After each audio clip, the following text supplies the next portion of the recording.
This stuff is crazy. I feel like I'm having a panic attack. Definitely not the update that I was expecting to give.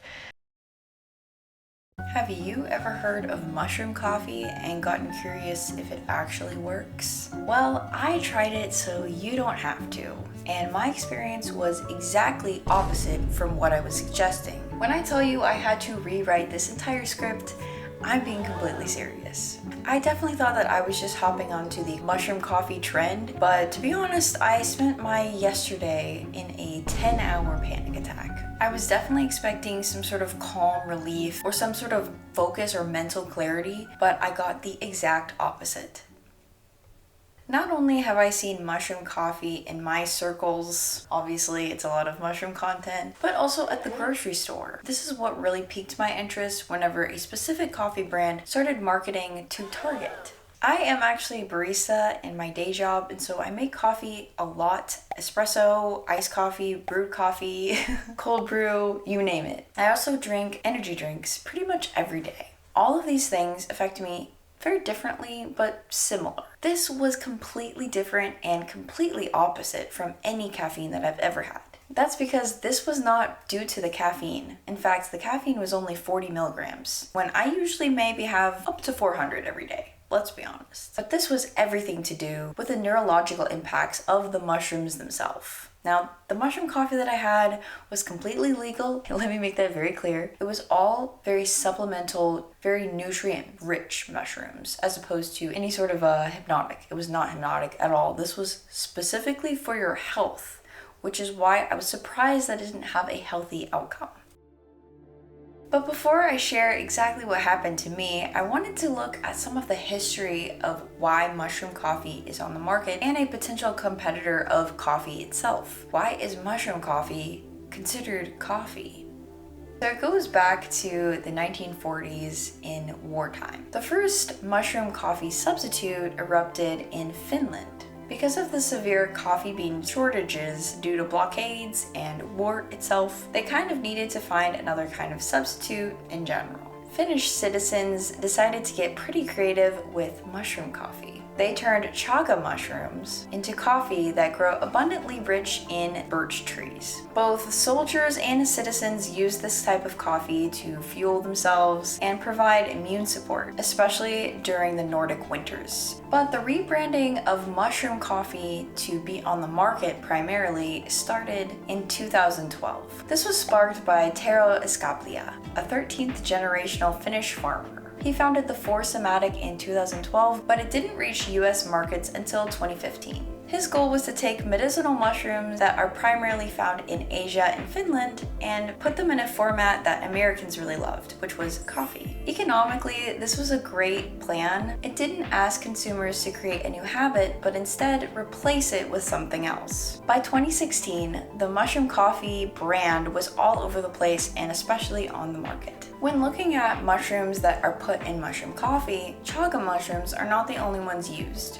There are a few main mushrooms that have really great benefits, but I really wanted to mention the negative side effects, especially with people that already have pre-existing conditions. Like me, I have ADHD and regular anxiety. The most common mushrooms to be put in mushroom coffee are lion's mane, cordyceps, chaga, and reishi.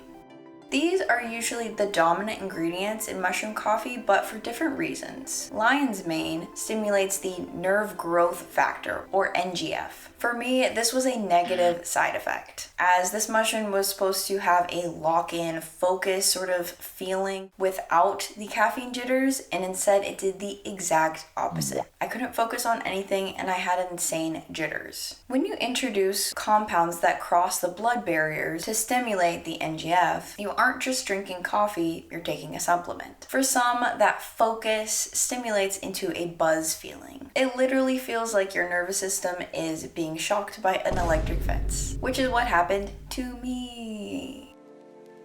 Cordyceps mushrooms are primarily in mushroom coffee because they provide stamina for long days. They're known as the Olympic mushrooms because it helps the body produce ATPs, which is essentially the cellular currency for energy and oxygen. Other mushrooms like chaga and reishi are there for long-term wellness and balance. Chaga mushrooms are known to be the most nutrient-dense substance on the planet. These mushrooms are supposed to help neutralize built-up stress from caffeine lifestyles. And reishi mushrooms, on the other hand, are there to act as a buffer for the nervous system. They can help regulate cortisol levels, which is what I need every day.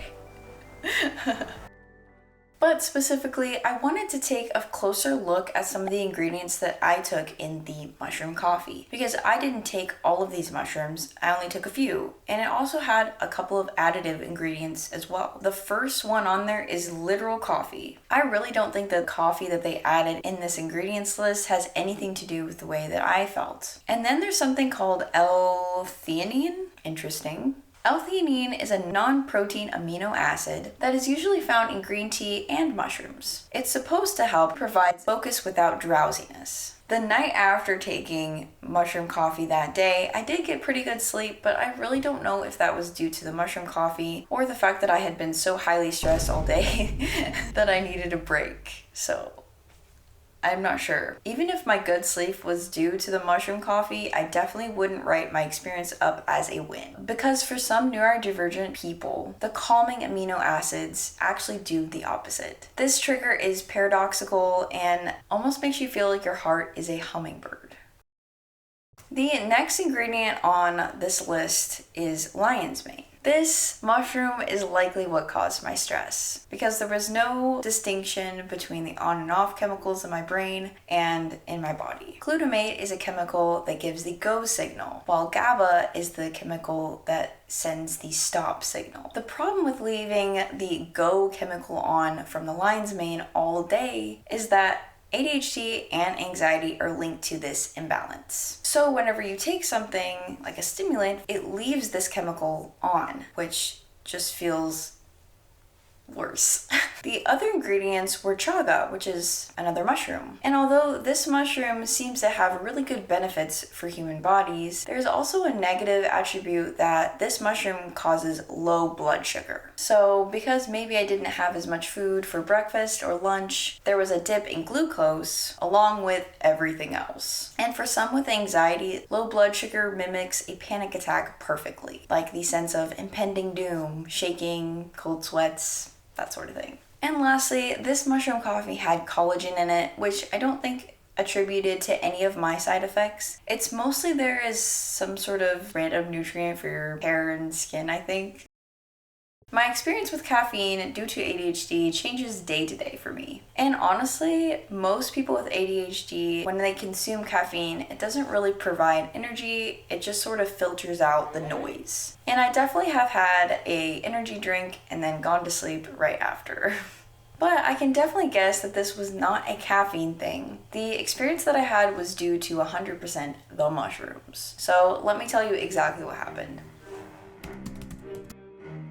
I bought the highest ranked mushroom coffee on the market, and whenever I opened the bag, it definitely smelled like mushrooms. I decided to make it and drink it on one of my off days, so I wasn't working that day, so that I could provide the whole day for notes and see how I'm feeling. I was definitely expecting to have a heightened sense of focus. I was expecting to not have any sort of crash, and if anything, I would enjoy the mushroom coffee even more than caffeine. So I went to the gym in the morning, I had half of my Celsius. It had worn off by the time that I got home around 10 a.m. And this is whenever I had my first cup of mushroom coffee and my only thing that I had the rest of the day besides water. I definitely started to feel the effects within the hour, and I recorded feeling this sort of buzzing sensation within my chest. But that buzzing sensation just kept growing more and more throughout my day.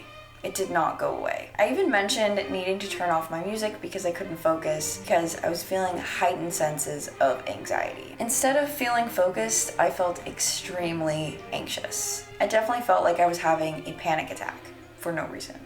I even tried moving to another room to see if the change of scenery would help me do my work, and I just couldn't. And all I could do was cry to release some of the tension. I even tried to take a nap, and I did for about an hour, and I woke up feeling the same exact way. Anxious, angry, irritated, and overwhelmed. The scariest part was definitely how long it lasted. I drank the mushroom coffee at around 10 a.m. I didn't stop feeling that buzzing feeling in my chest until about 8 p.m. at night. So that was like 10 hours of anxious. I've never felt this way on any sort of caffeine in my life. Mushroom coffee is for sure a stimulant, and I would just suggest caution if you ever decide to try it. Now, I tried the recommended dose, 1 tablespoon. That's all I tried. I didn't go more, even though it tasted weak to me. I didn't add any more, and I kind of regret doing that. I wish I took less. Anyways, it honestly felt like a waste of the day. I was gonna do a lot of editing and a lot of stuff, and I just couldn't. I couldn't focus on anything. I literally just felt anxious all day. It was awful. The buzz feeling was not just like annoying, it was definitely debilitating, because it wasn't just physical, it was mental as well. There are a couple of stories of people having this exact same reaction to lion's mane, specifically. A lot of people on Reddit report adverse effects for lion's mane, kind of sent them on a spiral for themselves. Lion's mane, anxiety, and panic attacks. I'm starting to believe lion's mane is worsening my anxiety and potentially causing panic attacks. I've seen people mention it does the same for them. I'm going to stop taking it and see if it improves, then start taking it again and see if this is the cause. I feel the exact same. I'd only been taking lion's mane for 2 months and noticed my anxiety has been 100 times worse. It really confused me, as I've only heard positive reviews from taking lion's mane. So now I have decided to stop taking it. I started taking Overetta brand with my coffee, and I was receiving only benefits at first, being more sharp, memory improvement, word recall, ability to focus. After a few days, I noticed some mild side effects. Apnea moments of having trouble breathing, insomnia, vivid dreams, detachment from reality, panic attack symptoms, so I stopped taking it. Now every time I drink coffee, I begin to feel those negative side effects again, as if caffeine triggers something. Yesterday, while I was on the plane, I had the worst panic attack ever, and I thought I was going to die from a heart attack. Later, I realized the panic attack, which I strongly believe was caused from taking lion's mane. Please let me know if anyone has had this experience. It took a few months and some trial and error to figure out lion's mane was giving me significantly increased anxiety and body tension.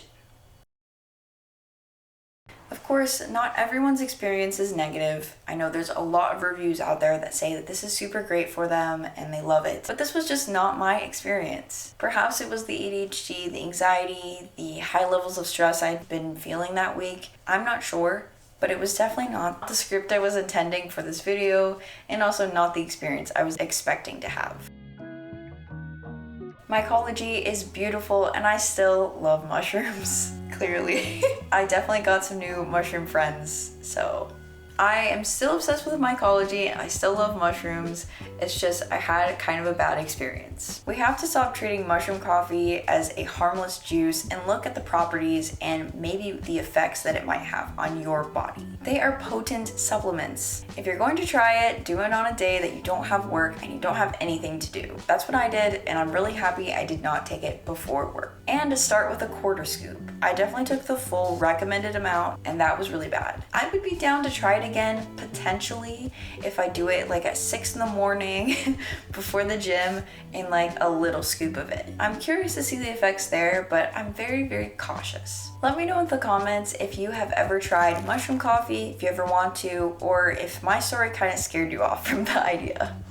But either way, if you want to see any of my mushroom art, I created this brand so that I could make cool trading cards based on real mushrooms. You can check that out at susrooms.com. And if you want to join my mushroom club, I will be sending off trading cards and sticker sets every single month as I make them. Y'all be safe out there, and if you have any cool stories, please leave them in the comments. I will see you in the next video. Bye!